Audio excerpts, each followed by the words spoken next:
Hey, Ronnie Dale, Four Wheeling Australia. Welcome to another video. This one is all about how to prepare for camping, get all your gear together, what to look out for, and there are a lot of things you need to look out for. But you can do everything in your backyard or right here in the garage. We're going to look at everything from tents to eskies or cooler boxes, fridges, torches, batteries, everything, so that you don't get caught out when you're preparing to go camping. Stay tuned. Frequent campers, frequent travelers, a lot of this stuff is going to seem obvious to you. However, you may find one or two things in this video. This is mainly designed for the 90% of the population who only go camping every now and then. So this is for you guys, to help you guys not get caught out before you go. With this short game, and I've got this idea from the wife. Normally when we head out somewhere, the question is always, do you really need that? And most of the time, no, I just want it. For example, McDonald's or Burger King, Hungry Jack's as we know here. Anyway, I'm going to take this down to the camping level so you get what I'm trying to say. Let's start with cups. Do you need that? Yes, you do need cups, but do you really want to bring plastic cups? If you have a metal cup, aluminium or steel, stainless steel, whatever you have, this can hold coffee, this can hold your whiskey, this can hold your Coke, this can hold your water, hold your juice, it can hold anything you want. This can't hold coffee. Of course, if you have kids, then there's a curveball there. Better off bringing your kids' cups, because otherwise they might crack it, right? So in that case, bring the plastic cups. Otherwise, just bring a steel cup per person. That's it. The next one, sealable containers and snaplock bags. I think you already get the point here. I've got multiple bags. This can hold 120 bags. Look at the size of it. And I can divide a lot of food up. This takes up space, empty or full. So ditch that one. The pegs. We have a massive sand peg, mainly just for the beach. And then we have, the good old tent peg, bush peg, whatever you want to call it. If you are going to the bush, you'd only really need these.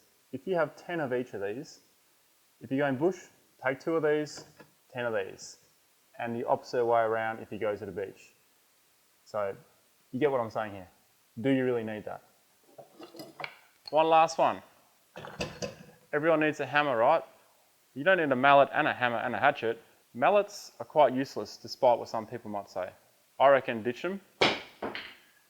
Then you have a hammer. Great, metal on metal for pegs. I covered this in the top 10 missing stuff that people usually leave behind. But if you have a hatchet, there's no point in bringing a hammer. You can use a hatchet as a hammer. So you get where I'm going there? Imply that through your entire packing and you're preparing for your camping trip. Right folks, so the whole part of this exercise is to get your tent, get it out, set it up. A couple of benefits here for setting this up. You just got to get it to a point where you know that everything is not moldy, everything is still there, especially your pegs, your guy ropes, and your poles. Most tents have poles, even swags these days. So that's the whole purpose of this exercise. Not only that, you are also going to set your tent up again in your backyard in a controlled environment. So when you head out to the bush or beach, or wherever you're camping, you know how to set it up again. It's like a reminder of how to set up your tent again. So that is my recommendation. Set it up at home, make sure everything's there. Even if it's your swag, just set your swag up at home. The main thing with swags, when we roll up swags when they're wet, they can get a lot of mold on them. When they get mold on them, the best way to get that off is to boil some water, get some really super hot water, let it just cool down to the point where you can just barely touch it with your fingers. It's that hot. And use a rag and then wipe all the mold off your swag, inside and outside, especially on the canvas ones. You got to get all that stuff off, because that stuff is not good to breathe in if you're camping, and you don't want to be smelling a moldy swag either. Another factor to think about with setting up your tent, maybe do it a week beforehand, because if you do it the day before and you see you're missing some stuff, you may have to scoot off and buy some more pegs or guy ropes, and you're doing those things rather than packing. So do it well before, and then you are prepared and you know everything's there. It's just good peace of mind. checked our tents, we checked our swags. If your sleeping bag happened to be in your swag that was wet, you might want to check your sleeping bag too. And if you haven't used it for a while, what we all tend to do when we come back from a camping trip is we're all tired, we're all stuffed, we just want to get home and then just put everything away. So often sleeping bags get neglected, they don't get washed. So definitely check it out, do the sniff test. If it smells a bit funky, chuck it in your washing machine, just get it done. But do this 2 days before, at least 2 days before. Then we have the air mattress. For those people using the big tents with the air mattresses, if you only go out camping once every 6 months, every 12 months, your mattress has been stored away for quite some time. And it may have got a leak from last time, it may not have, but it's just peace of mind to check it out before you go. Because if your air mattress is leaking and you don't have a patching kit with it, you're going to be in for a bad time. So I would suggest blowing it up in your garage or your backyard just to check it out. And not only will you find out if it's leaking or not leaking, you'll also make sure that your air pump still works and you have the right attachment for it. Next on the list is checking all your torches, the battery life and everything pretty much. And I'll give you a few tips here as well, including your UHFs. Charge them up before you head out. Last thing you want to do is charge stuff on the go. So you're just eliminating less stuff you got to do. So especially with torches, one cool thing about this particular torch, I've had this for a long time, is a Coleman torch. You can lock it in to use your battery and you can deactivate it like that. That disengages the batteries from the whole torch. Your normal torches, like your conventional torches, they will be in contact the whole time and will use, I guess the best way to explain it is standby power. So this one here you can see is flat. This one here still has power. I would highly recommend you bring your spare batteries for a torch that is constantly connected, like this one here. I would not trust this for power-wise. If I head out into the bush now, I will run out. And there's all different kinds of torches. You also got your head torches. Now, a best torch to get is a rechargeable head torch, and then you're always going to be prepared. If it's not charged, you can charge it in the vehicle. They don't take long to charge either. Make sure all that's charged, and your fans as well. So there's a lot of things to think about here that you need to remember. Other rechargeable stuff. Hot camping, Ryobi fan, Ryobi lights. Do yourself a favor, charge everything beforehand, because then you won't need an inverter when you're out in the bush. You can get one of these that run off DC, but that's another nearly $100 to buy that. So just be smart, think about beforehand, get everything charged, and don't forget about all the different sizes of batteries. We have the Ds, we have the AA's, we have the AAA's, that's just more AA's, and we have the C's. Do yourself a favor when you go and purchase stuff, if you haven't purchased it already, try and get stuff that all has the same type of batteries. Now it's hard to get a lot of things with AA's, but when you go to your C's and D's, you either find that it's either a D or a C cell. Try and get everything either D's or C's, so you don't have to have all these different batteries, because these take up room, they're quite heavy when you add them all up. Just be prepared, try and get as much rechargeable gear as you can. It's so much easier, and everyone has USB chargers these days. Next thing to target is the DC fridge, the 12-watt fridges, and of course the cooler boxes, or the Eskies as we know them here in Australia. So this is a perfect example. This is my old ARB fridge. Nothing wrong with it. I have 2 other fridges at the moment. So this one here has been neglected for a good year. Now I've just cleaned it and got the bad smell out of it. And that's the problem you're going to have. When you store a fridge, make sure you crack the lid open. But by doing that, you're going to get a lot of dust in there. You're going to get creepy crawlies, redbacks. I'll just pull heaps of redbacks out of this fridge actually. Make sure you clean these. First rinse them out. If you have a decent fridge like this one, there is a bung in the bottom, so you can fill it up with water, drain it out, give it a good wash, then grab another rag, dry it with, and then what I do, this helps get the smell out of it.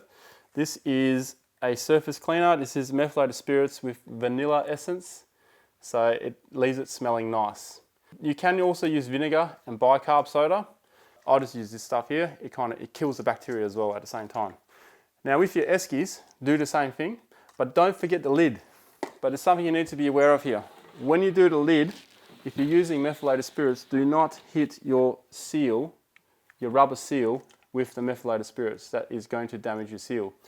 Vinegar and bicarb soda, I don't know what it will do to your seals, so maybe keep that off the rubber seal as well. Just make sure you get to this a couple of days beforehand, so you're not left on the last day doing this, because it's not fun. A mate of mine borrowed a fridge of his dad, and he left a steak in there, and that was shut, and that's been shut for like over a year, so you can imagine how rancid that was. That fridge is just, it's in the trash now. You can't fix it.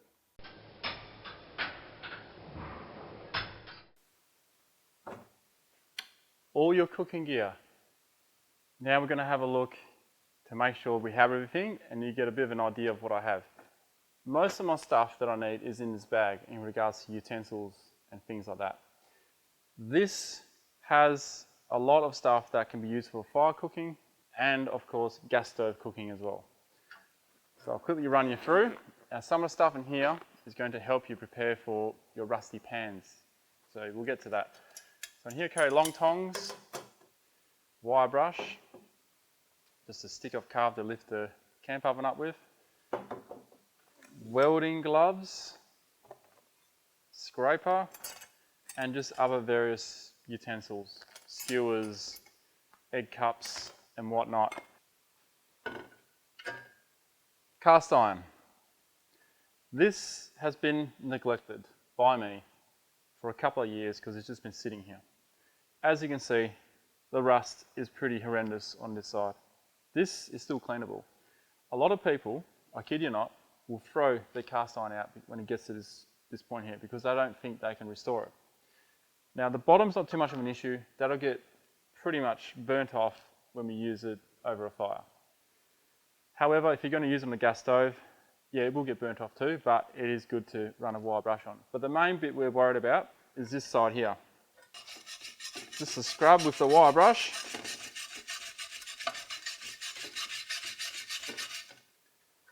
Gets most of it off straight away. That's all you need to do. Just keep in mind though, when you're putting metal on metal, especially a harsh wire brush like this, you are scratching the layers off. You're taking the seasoning out of your pot or your pan or your camp oven. So what you will need to do is you pre-clean this before you head on your trip, turn your oven on to 200 degrees, oil this up. Flaxseed oil is the best oil, but don't use olive oil. Use like a high temperature oil, like a rice oil, vegetable oil. Get the oil ready, put your pan inside the oven at 200 degrees, let it heat right up, pull it out, oil it, rub it in with a cloth, put it back in, repeat as many times as you like, but at least do it twice and you'll be fine. The best preventative for this to happen is after you've finished cooking, is to just clean the pan or the pot and just wipe it over with a thin layer of oil, store it away, and it shouldn't rust. There is an easier way too. This is a cover from my mate Jimmy at Grab Me Gear. You can see a rust mark on top. That's from one of these pans. So let me show you something. The pan is fine. It is so clean and it's kept away from the elements. All I do, I clean it with the metal scraper. Never use a wire brush to clean your pot or pan afterwards unless you have to get the rust off or there's something you really can't get off. That's the only time you will use a wire brush.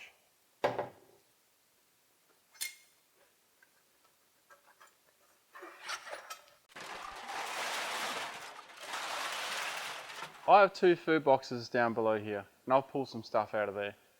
This is a good thing to check as well because do you really need this?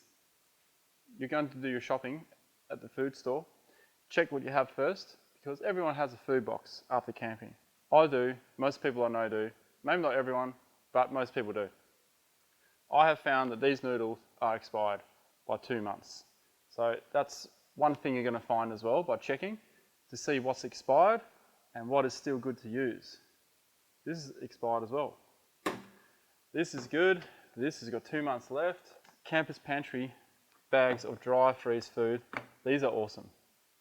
Absolutely awesome. They last ages and you can reseal them as well. And they take up no space. So that's an alternative to canned food. So the whole point of this here is so you save your money and you don't eat something that's expired. Utensils. This is an important thing here.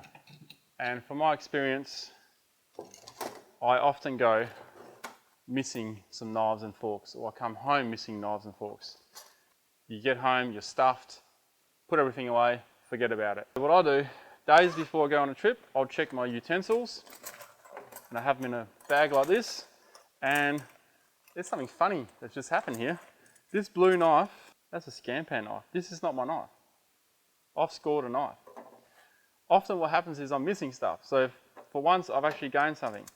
What happens is people borrow your knives and forks, and when they use them, they get dirty and they don't clean them properly. So 2 days before a trip, I'll take all my utensils out, I'll put them in the dishwasher, or I'll wash them by hand, whatever, and I'll have everything aside, and I know everything's washed, and if I'm missing anything, I'll steal some from the kitchen, the home kitchen, and now I have a full set.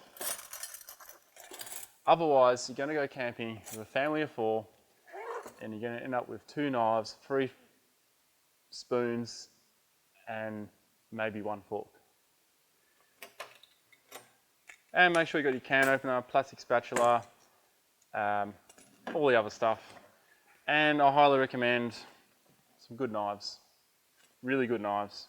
Got a bread knife, got a big knife, and you got a small knife, just for your cooking. Make sure everything's there. And what I also suggest is have a set for your camping and have a set for home. Don't take your home stuff because that's when you leave stuff behind. Have a kit for your camper trailer or your camping box if you don't use the camper trailer.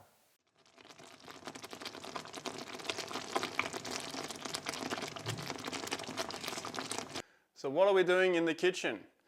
The whole point of this, you can prepare everything you need right here at home. Maybe not everything, but a lot of stuff. You can pre-mix pancake mixture in a bottle, take that out with you. You can pre-do pasta, especially if you've got kids and you're just going for a couple of days. Just pre-do a lot of meals, take them out there. Some people cryovac a lot of meals and freeze them, and they have like these slabs in their fridge or freezer. They pull them out the day before, defrost them. So if you want to prepare for your camping trip, you can prepare a lot of stuff right here in the kitchen.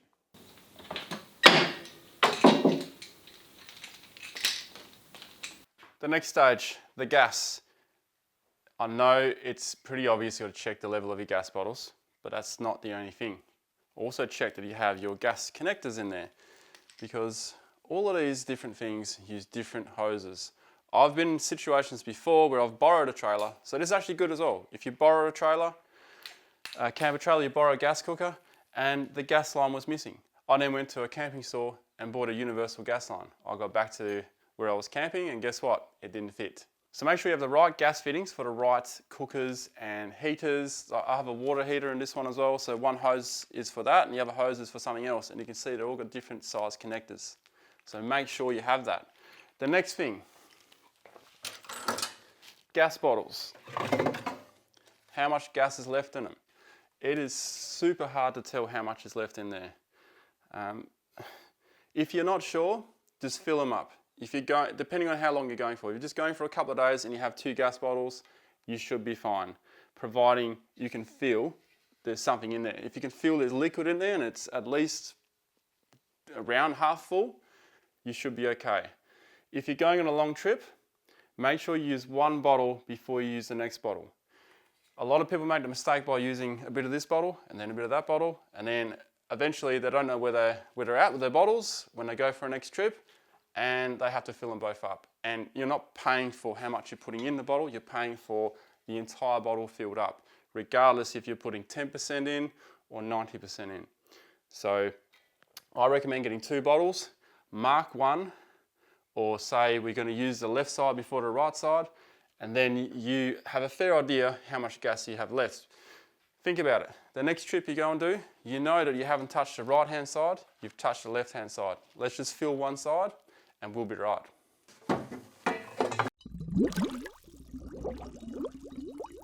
Water tanks, your camping water. If your trailer's been stored for quite some time, the chances are there's still some residual water in the tank somewhere.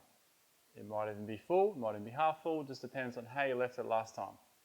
Now, to be sure that it's not going to contaminate you, I would suggest draining all that water out first and then filling it up again. This is the stuff that I use. It's called Aqua Prove, and what it does is it purifies your water just to make sure there are no contaminants, or if there are contaminants, it kills it. And it's pretty cool stuff. You put a tablet in, dissolve it in this bottle, and it tells you how much you need per litres that you have in there, and you'll find that a bottle like this will last you for a little while. In my case, this has an 80 litre tank.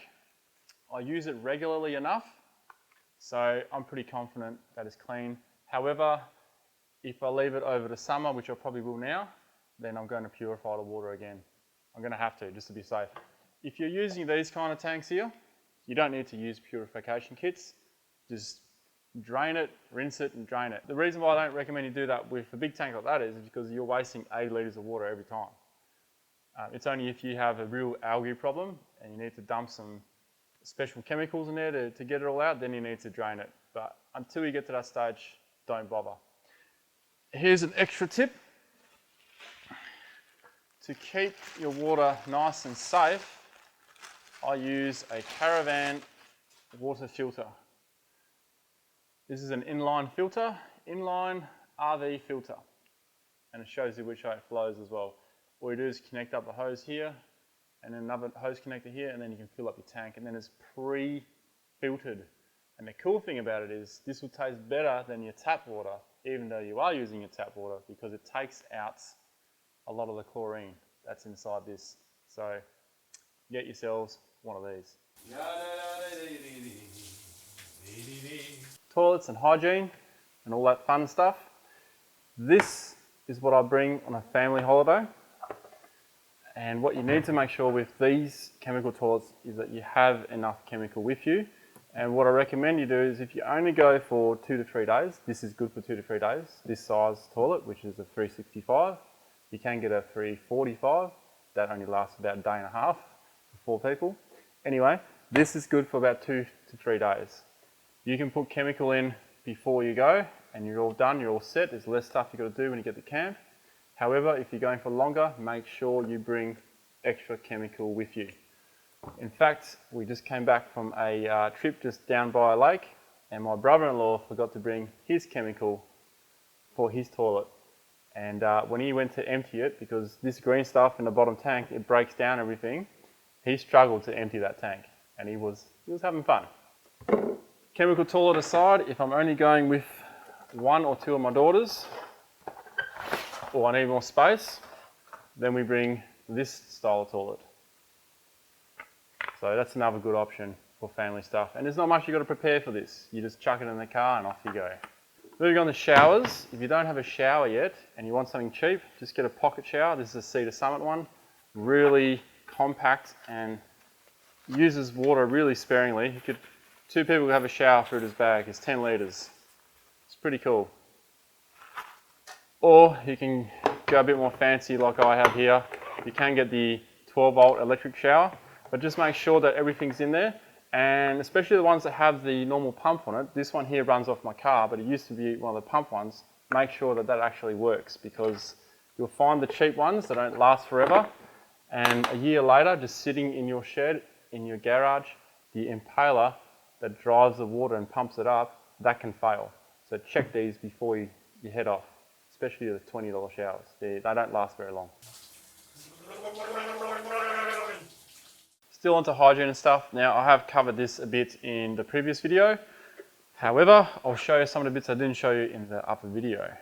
This I would normally keep in my vehicle, but you can just keep it in your camping box. So buy the extra toothbrushes, buy the extra deodorants, hand sanitizer. This is good for your toilet as well, when you're using the toilets. Toothpaste. Just put everything in this bag and leave it there. Earbuds. I even have a comb in here. That's got everything I need when I go camping. So for me, preparing, it's just a matter of putting this back in the vehicle. A cool hack which I'll show you. I'm actually out of mouthwash. I used to bring an antibacterial, also antiseptic mouthwash. So if I had a sore throat or whatever. This is your next best option. What I do at the end of a camping trip, I don't do it often anymore because I go so often, so my toothbrushes are fairly fresh. If you are not going to go for a while, pour some mouthwash and sterilise your toothbrush like this. And you'll thank yourself 3 to 6 months later when you pick your toiletries bag back up again and you check out your toothbrush and it smells nice and it's not all gunky from all bacteria. I have left toothbrushes in bags before and it becomes all festy and nasty. Do yourself a favour, mouthwash it, sterilise it, chuck it in there, otherwise you'll be buying a new toothbrush every camping trip. Satellite phone communication. In this box, I have a satellite phone. Let's be honest, 90% of people watching this video, you're probably not even going to need to bother with this. For those who are heading remote, however, the reason why I'm bringing this up here is if you are going somewhere, you need to order this a month before you head off to be safe. It takes about 2 weeks to connect one of these. And if you are just starting to look a month before, that will give you time to find the right plan as well. Make sure if you do get a satellite phone, you do it at least 30 days before you depart. Another fact here, this one here is constantly on, it's on a plan. Others are on prepaid, so when you're not using it, say you go 2 trips a year, 1 trip a year, that's the only time you need this, you'll need to deactivate it so you're not paying for nothing. When you come up to the next trip, activate it 30 days before you're actually heading out. Because if you do it a couple of days beforehand, you won't get it activated and you won't have a satellite phone, even though you own one. Keep that in mind. Mainly camper trailer related, this one. So if you don't have a camper trailer, go to skip point and skip this part. Actually, don't skip this part because you can imply this to your car as well. Your tyres on your trailer. A lot of people, like I've already stated numerous times, people only travel once or twice a year. So the trailer can just sit there for a long time. There can be slow leaks on your trailer tyres, so check the PSI so you can see how much pressure is in there. A lot of trailers are quite light. It's hard to tell how much air is actually in them. This particular camper trailer here, the X2 Patriot, is pretty light. So if I have 50 PSI on these tyres or 40 PSI on these tyres, I can't tell the difference. Even at 35 PSI, because the trailer is so light.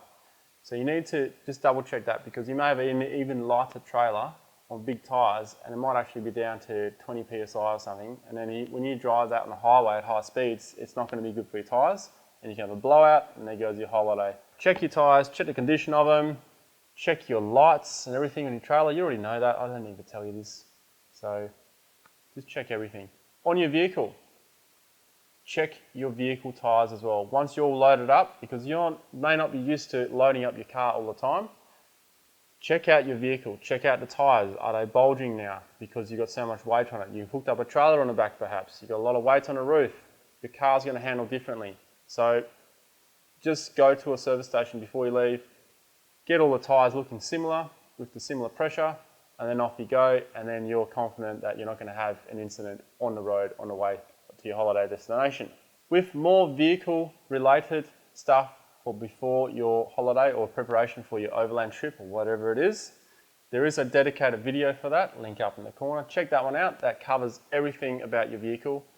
Ladies and gents, thanks for watching. I hope you picked up some good things here, even just a couple of things to help you guys prepare for when you go on your annual trip or your biannual trip or however many trips you do. If you do more trips than that, then good on you, lucky for you. There are other videos to watch down below in the link that are related to this, how to prepare your vehicle for overland trips, remote trips, down there in the description below. Also a food preparation one, a lot more detail into food, how to maybe store eggs without cracking them, that kind of stuff, down below. Storing pancakes in bottles, down below. Check them all out. Thanks for watching. Other video over here. You can subscribe and patreon.com/RonnieDale for more content like this. And if you have any suggestions, put them down below. Thanks guys. Enjoy your trips.